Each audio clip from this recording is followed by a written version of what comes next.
Hey, what's up everybody? DDL44 coming at you with another video. Alright, so I did all my grocery shopping for the day.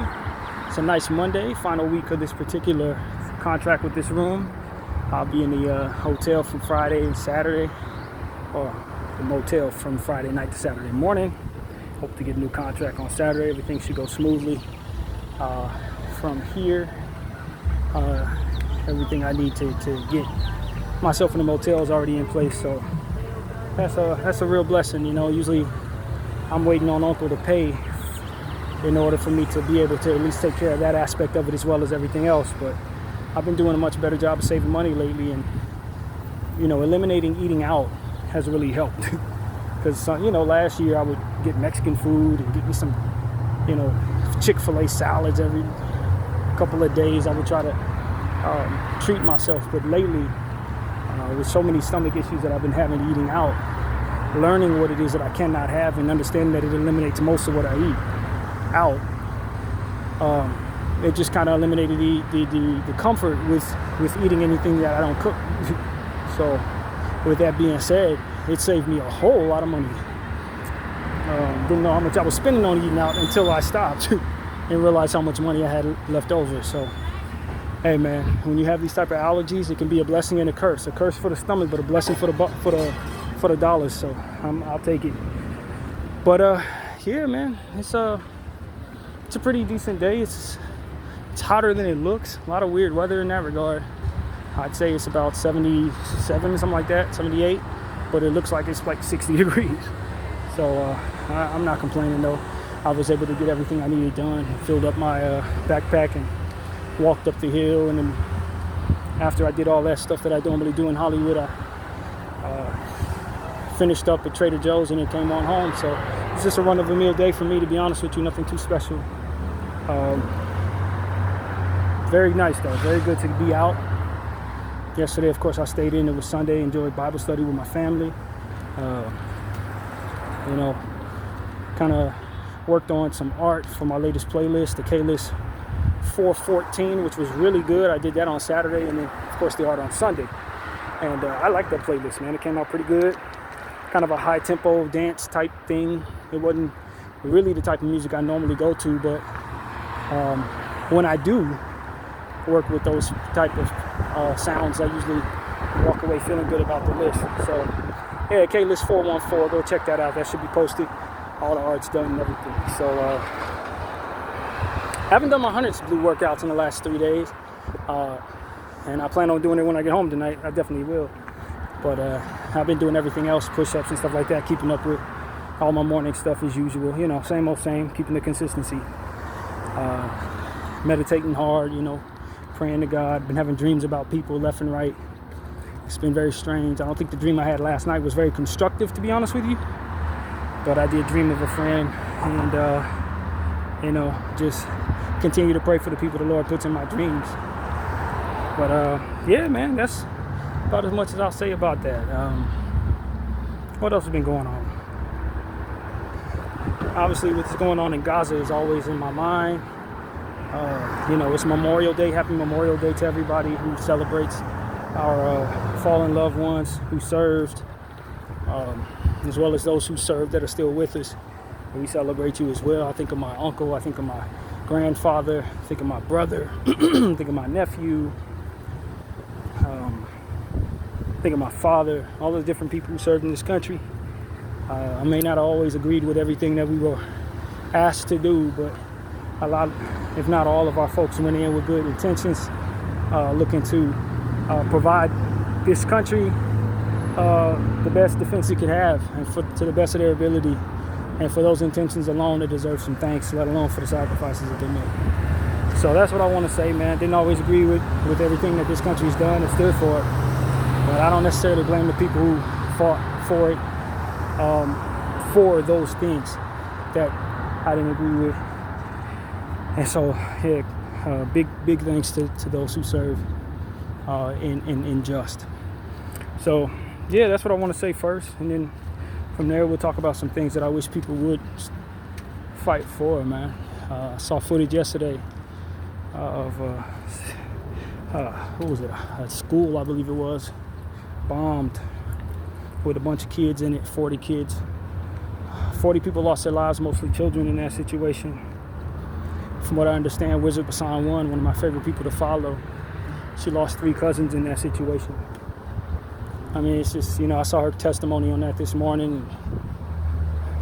And I saw footage of a young girl who was walking inside of the school, completely engulfed in flames. They said they rescued her. They did give us an update and said that girl was rescued, but the footage will go down in history, amongst others. A little girl, no older than probably 8 years old, trying to fight her way through flames, having lost 9 of her family members in that school situation, right in front of her eyes. Like, the type of, devastation, and you consider what genocide is supposed to be, consider wiping an entire race of people out, murdering an entire race of people. So naturally, in these type of circumstances, what you're going to hear is unprecedented amounts of losses.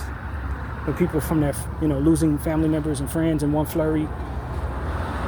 You hear about entire last names wiped out. Cousins, aunties, nieces, nephews, grandma, grandpa, everybody wiped out at once. I've heard of people losing 73 family members, stuff like that. Just unprecedented losses that I don't think too many people can relate to, man. The type of devastation these people are going through, I don't think too many people alive know anything at all about the type of hell that these people are going through in this genocide. And that's what I think really needs to be driven home, because there's a lot of people who, like myself, stand up and try to raise awareness for this genocide in hopes that we can put an end to the suffering, hopes that we can influence accountability for those who are making this happen and allowing it to happen. But what doesn't get enough conversation on my channel, it's just how much heartbreak and devastation people are going through and how unprecedented some of these losses actually are, man. I think about a basketball player I remember hearing about, Brian Shaw, who had lost several family members in a car accident in one flurry. I think he had lost like 4 people many years ago. Prayers out to him. You never quite get over that. But then I think about like this type of situation. It's like how devastating that was for him to go through. And you hear about people losing 4, 5, 6 times that many people. Clusters of 20 people in your family get wiped out, and then 3 months later another 15 people get wiped out. Like that type of thing is like, a lot of us who have big families, we can't even imagine like somebody bombing your family reunion, that type of thing. Like just wiping out everybody in your family. And so in the presence of this, what's considered a war, or in the presence of all these different justifications for this behavior, in the presence of people thinking they know what people are going to become, so therefore preventative measures need to be taken to protect a certain people or what have you, in the presence of people going along with this, justifying this, the type of pain that they're causing individuals, the rest of us who are not indoctrinated in that, who don't believe that it's necessary that we prioritize a certain people over another, or that just because people are fighting you, that they deserve to have all the children wiped out and their whole lineage wiped out in protection of a certain people. For all of us who don't align with that, who don't agree with that, we need to understand exactly how much pain these people are going through. When you hear people losing 15 and 20 family members in one flurry, a man lose everybody but his grandchild, only to find that his grandchild dies in a different bombing like 3 weeks later. Like, these type of stories are happening, man. And if you don't have a heart for that, that's just what your indoctrined belief will allow for you to feel. But to the rest of us, you are a monster, man. If the story has been painted properly for us, you're real monsters in human form, and you need to understand that. And whatever's coming your way, whatever you think you don't deserve, whatever it is that you're trying to prevent by doing this, it's supposed to happen to you because of what it is that you're allowing to happen to these people in protection of yourself. And there's going to be a lot of people who are going to celebrate what happens to you when that happens to you. And that's what I want to say to all those individuals out there who are fine with this, who are supporting this, who think one Jewish life is worth 1,000 Palestinian lives. You need to understand that that was something that you were taught. That was not something that was taught to the rest of us. We don't agree with that. We see Palestinian people just as important as you, and when one of them dies, it's devastating. And when one of you dies, it should be devastating, but you're making it hard for us to care. Very hard for us to care when we see how indifferent you are to the suffering of these people. When you see children and dying and stuff, and you celebrate that, you support that, you align with that, you're happy with that. It's very difficult to mourn you if that's your energy toward them. And so that's what I want to say. I just find myself thankful that I cannot relate to that. I feel like I've won the human lottery, not being born in that situation. Just like many other suffering situations, I'm very thankful to not have been born in that. But just because I'm afforded the opportunity to say I'm not in that does not mean that it's not my responsibility to have some empathy or some solidarity or some urgency about raising awareness about the suffering that they're going through, as they tell me how it goes, as they show me what it looks like when you unprecedented nightmares in your reality. And it ain't enough for these people to lose all these people. You understand when you lose people, what you don't often find in your life is people celebrating that. What you don't often find in your life is while you're going through serious bereavement, the people who celebrate killing your people who've killed your people celebrating, dancing around, governments turning and looking away as if it doesn't matter that this happened to you and your people. An entire, set of government officials sending money continuously over to those who are killing your people to continue that process. Like, these are unprecedented realities that the Palestinian people are experiencing. If they're so horrible, have we not even the score at this point? For those of you who believe that the Palestinian people are so horrible, are we not doing horrible things to them? Should we not expect that their wrath be pointed at us? At this point, when you're killing all your kids, you're taking the land, whether you believe it's yours or not, you're laughing and dancing and jumping around in the presence of their suffering, taunting them the entire way through, starving their people, harming them in a million different creative ways. And I'm still supposed to believe that after all of that, they're deserving of this, and you're deserving of being celebrated for it.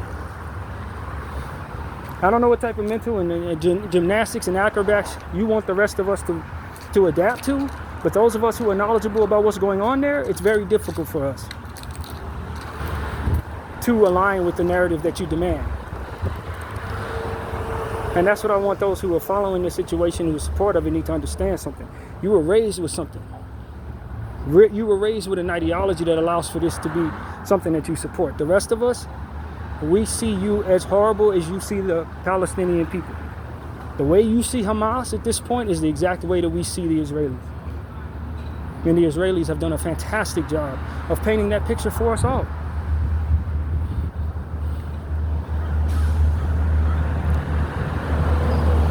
And there are a lot of people who don't care.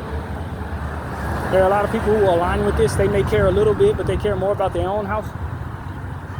Self first, family first. Care about mine, I don't care about yours type energy. It's a lot of people who are indifferent to that. But I think at the end of the day, the generation that's here, that's coming, the children of today, they're being raised differently.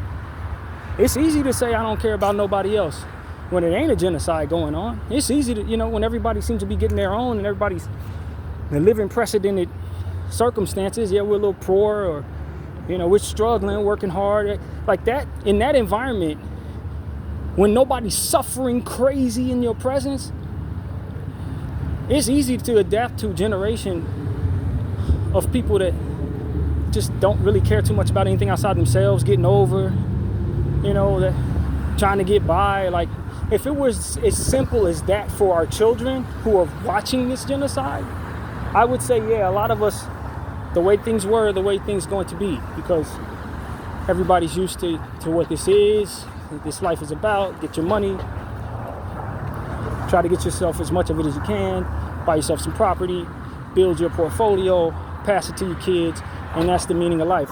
A lot of us believe that. But in a world where you see what it is I just described for the last 15 minutes, it's going to be different perspectives for the children that are coming. And that's what I want to tell all of y'all.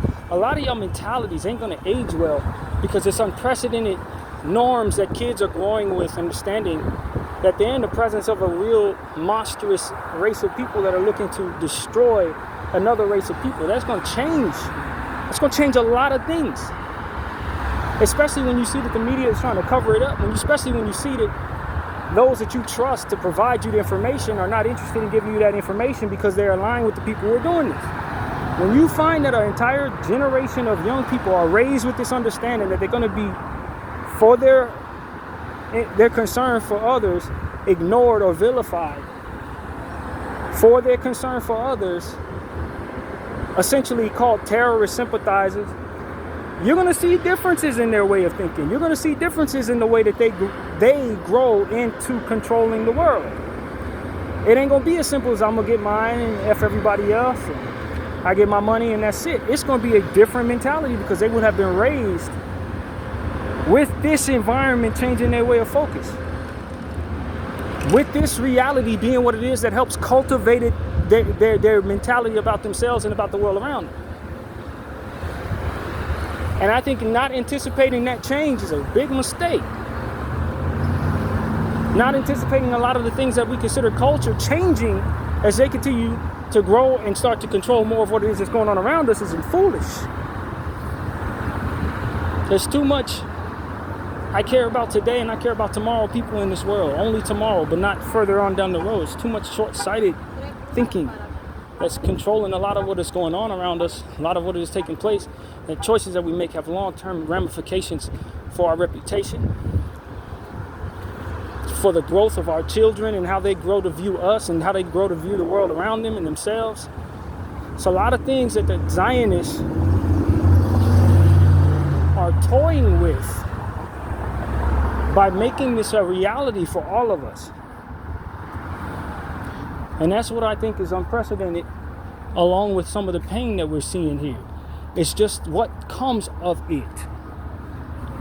What happens when people learn what it is that I've learned and what it is that all the pro-Palestinian people have learned. You know, who's controlling this thing and what their intentions are and what they think of everybody else and what their hopes and dreams are for the rest of us. When all of that becomes second knowledge, when that becomes a regular table talk in everyday households, it's going to change things that we are not expecting will change in this world. It's going to change the way people vote. It's going to change the way people operate. It's going to change the way people protect themselves and their families. It's going to change the way people treat one another. It's going to change a lot of things, man. And so that's what I tell the Zionists. Like, you guys are toying with a lot of stuff, man. Just by trying to, do this crap that you're trying to do in the Middle East. You're gonna change home a lot. It's gonna get a lot more uncomfortable for y'all just because you've allowed this to happen, and a lot of people are starting to become awakened to the understanding of it. And while certain things are easy to expect will come, I predict there are things that we don't expect coming that are going to be a result of this behavior. And so that's what I'm saying to you guys, man. This is a very irresponsible generation of leaders, of people in power, short-sighted people, man. Really short-sighted. They really think that things are going to go a certain way, but they're not preparing nor preventing some of the worst things that come from allowing this type of thing to happen in modern times. This is not 1652 or whatever the year was. You cannot wipe out people with everybody holding cameras. That footage is everywhere. It's going to affect everything. And right now, there's still enough people who haven't snapped out of the natural way of looking at things in this world. It's a lot of people who are raised with propaganda still walking the earth. A lot of people who were raised to believe in the two-party system in our country still walking the earth, right? But the children will be raised in a space where they know they can't trust these two-party systems. They know AIPAC controls both sides of the government. They're going to know that Israel controls a great deal of the media. They're not going to pay attention to that crap. They're not going to have any faith in the system. They're not going to have any faith in the gaslighting or the patronizing, rather, is the word, patronizing, that comes with them about humanitarian space intentions from governments and corporations. They're not going to buy any of that stuff that a lot of the people who were alive for the last 30 years, 40 years have been buying. They're not going to buy it. A lot of the stuff worked because we didn't know that it was an evil entity behind most of this crap, looking to kill children in our faces and celebrate themselves for doing so. Once that starts to be something that people start to realize is going on, you're going to see an entirely different way of doing things. When children are raised and grow up in that environment where that is norm, when that's normal and when that is known, then you start understanding what it is that I'm trying to express to you right now, and the changes that this country and that the Western world in general is going to have to start preparing itself for it. And they think the propaganda is going to work, but it ain't working now. Because people are waking up every day. And you keep telling people that the pro-Palestinian people are terrorist supporters and all of that, but the footage of what it is that's happening there continues to show. It's continuing to be in our faces. You can keep sicking the dogs on us, but eventually, just like the civil rights movement, the word starts to spread, the logic starts to spread, and then the compassion arises in new generations of people for that for which we're standing up for. Because indifference is something that's taught, and it's taught in an environment for which it's controlled. And if that environment and all the things that it uses and otherwise, puts in place to brainwash the minds of those who are looking at horrible things to make them so that they don't care. If those things are debunked, if all of the tools that it uses are debunked, and all that's left is the truth about that entity, then that for which makes those people not care is no longer in place. And so that's why I'm telling people, like, the Zionists needs to understand, the rest of us were not raised to care so much about you and nothing about everybody else. And so you are surrounded at this point. When you start making it obvious to all of us what your intentions are, you no longer have the same environment that you were controlling. You were using media, you were using government, you were using, different things that ultimately were in place that we trusted, which is what kept everything in place for you to control the things the way that you did.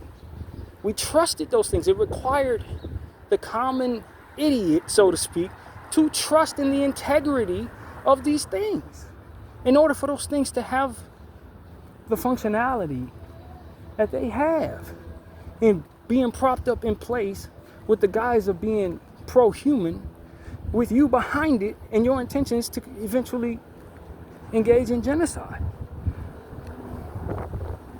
Now we don't have the privilege of believing that you are just a quiet entity looking to make money, but more so the understanding that you are a vicious entity looking to kill people, mostly children, and celebrate yourselves for it. It's a different environment, man. And as I've said many times, that's a different world. And so that's what I got to say. I believe, and this is going to scare some people, but I don't think that these people can rule this land for much longer without the presence of martial law. That's what I think. I really believe that it's going to be them forcing all of us to compliance eventually, because that's the only thing that's going to keep a awakened public at bay, is force. They needed the public to be in the dark, trusting them, manipulated deeply by propaganda, and highly enriched in the idea that money comes first above all. It's a lot of things that they need to stay in place that they have single-handedly, by way of what it is they're doing, destroyed. They destroyed the trust. They destroyed the tools that they use to keep people in line. They did a lot of things in that one flurry. And I'm telling you, man, if you're paying attention to me, then you know what I think is coming. It's gonna be civil unrest. The only thing that's keeping that from being the case right now is I think it's a good 75% of people still in the dark, still warped by propaganda, still trusting their media sources, still believing their government officials and have their sensibilities wrapped up in their patriotism and their party, their political parties. But that generation is going to, like all, pass away. And as we start flushing in new people, we're raised by an understanding that this really happened and what is all there to see is there for them to learn and grow with. You ain't gonna be able to keep a leash on those people, man. You ain't gonna be able to sell them the same self-destructive cultures that you sold all of us to make us love stuff that's gonna make us dead. It's gonna be hard to keep them in line, man. It's gonna be hard to keep them in line the way that y'all used to keeping us in line. I really think that it's over for the Zionists, man. I think it's over for them. It's not gonna be an overnight process. Like I said, you damn near have to wait for this generation to die. So a lot of y'all ain't gonna care about nothing but the dollar because you don't know how not to. A lot of y'all don't have no sense in your head outside of what it is that you've been given to think. And that is just a product of being raised in a space where genocide was not taking place right before your very eyes. But this is different. This is different. These kids that are coming, these babies that are gonna have this to study and these footage and these images from which to gaze upon, yeah, this gonna be a different world for them. You ain't gonna be able to pop music them to death. You ain't gonna be able to video game them to death. You're not. You ain't gonna be able to movie culture them to death. I'm sorry. I'm just letting you know now. A lot of the tools that you use to keep people quiet and keep people in line, you destroyed them tools. And so that's really what I want to say to the Zionists. That's what I want to tell y'all, man. Y'all ruined a lot of what it is that you use to keep things in order. And I think that it's a lot of arrogance and short-sighted thinking that made you believe that you can continue on that process. Short-sighted thinking. And as sure as I'm alive, man, you need people in my generation to continue to try to influence the other generations that are coming to fall in line with the mediocre propaganda that we were raised with. The rock the vote, all this stupid stuff that we were taught, that we believe. There was only a few people telling us that you didn't care about us, and the majority of us was still rolling with the structured nonsense. But the next generation will not be. That's pretty much my point of view, man. And the sacrifice was the Palestinian people to wake all of us up. They hold people basically with sacrifice, more or less.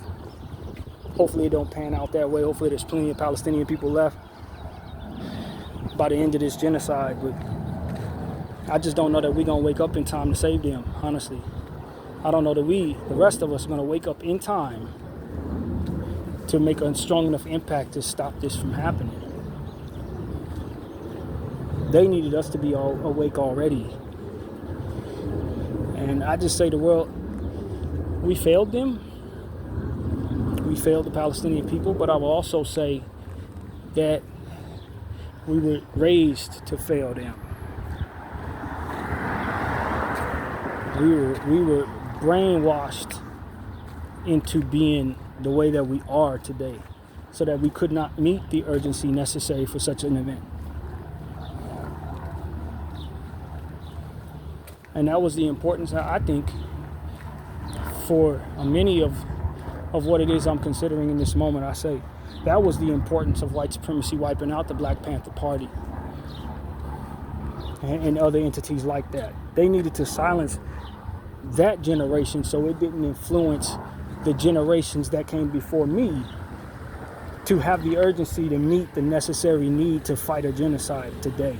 If the Black Panthers and what they stood for raised the generation that ultimately were raised by hip hop, which was the grand deterrent to that energy, it would be a different world that y'all would be in. With the influence that black culture has on everybody else, this would be a different world. That's why they got rid of the Black Panthers. It wasn't just to stop the movement of that day. It was to assure that the urgency that they taught us, otherwise would have taught us how to engage in fighting these devils, wouldn't put an end to what those devils are doing. It's exactly why they wiped them out, because they saw the bigger picture in regards to those people, especially in the pre-social media days, all that stuff that ultimately we enjoyed. The singular focus that it would have been pointed at those people and their methods and their structure of military tactics and discipline. They put hip-hop in our lives and poisoned it to such a degree with counterproductive and counterintuitive practices to do the polar opposite of what a generation raised by Black Panthers would have ultimately done. And that's what I want people to understand. They say, no, these people are being taught how to think. They're being taught how to be disciplined. They're being taught how to love themselves. Get rid of that. Throw some gangster shit at them. Tell them to pop their ass. It'll do the polar opposite of that. Show them all the things that ultimately we don't want to teach our students and our kids. Tell them how to be absolutely ignorant out here, put drugs, liquor, and self-destructive cultures in their minds, so that when it's time for them to meet the urgency of something like a genocide, they'll be too busy chasing all the things that kill them on purpose. And that's exactly what's going on there. Chasing the next high, chasing the next low frequency entity, partners, just a bunch of stuff that is truly meant for our worsening and clearly meant for our worsening. We're so warped up in it, dressed up as desirable things, that we don't know to stay away from poison. We can't wait to drink the poison. We can't wait to throw ourselves off a roof, figuratively, in regards to these cultures. But we don't believe in each other. We don't believe in ourselves. We don't have our interests pointed at those who are investing in this nonsense, who want to kill us off, who want us to think the worst of ourselves, who don't want us to be able to meet the urgency of a circumstance outside of our relatability that would otherwise need our resistance. We're too busy trying to get high, get drunk, get laid, get ourselves enriched in prison politics and prison gang culture. Foolishness that is clearly meant for our deterioration as a people. Completely and utterly brainwashed by stupidity. Can't wait to get to a gun so we can kill somebody who look just like us, who ain't got no power over nothing in our lives, while simultaneously giving passes to those who are doing this to us to kill people all over the world by way of this genocide. And so that's what I see there, man. They needed the most influential people in this world to not be thinking about how to care about themselves and how to care about others, but more or less how to want to destroy one another and how to give them passes the whole way through. That's exactly what it was. That's exactly what it was.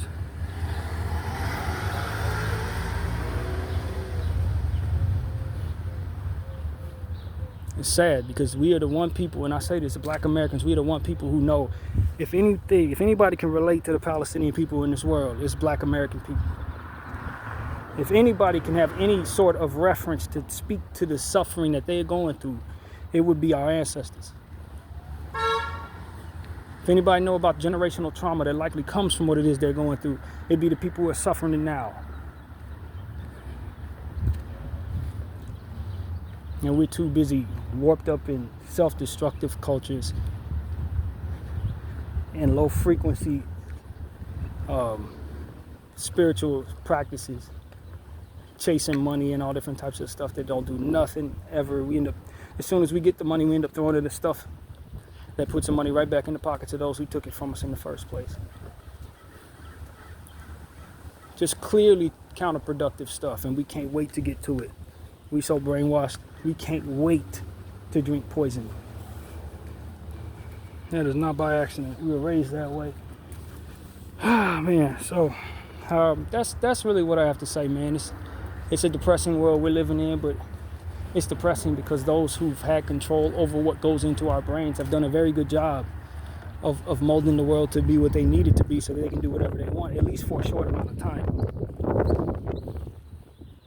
And I guess they think they're going to come up with something else that'll figure out how to handle whatever comes of this. But I tell you the truth, it's a different world. It's a different world for them now. They not in the dark. It's not, like I said a couple of days ago, they ain't going to be able to PR their way through genocide. You can't PR your way through that. You can't Backstreet Boy dance your way around that. You understand what I'm saying? And so I just want everybody to know that even if they try to blackmail new generations a different way, there's always going to be enough of God's people that bleed through the cracks that are going to be enlightened and awakened in such a way to be able to wake others up. And slowly but surely, the world will wake up. It may take a lot of death. It may take a lot of unprecedented suffering. But there's always going to be an awakening of the people. BDF 44, thank you all for watching. I'm out.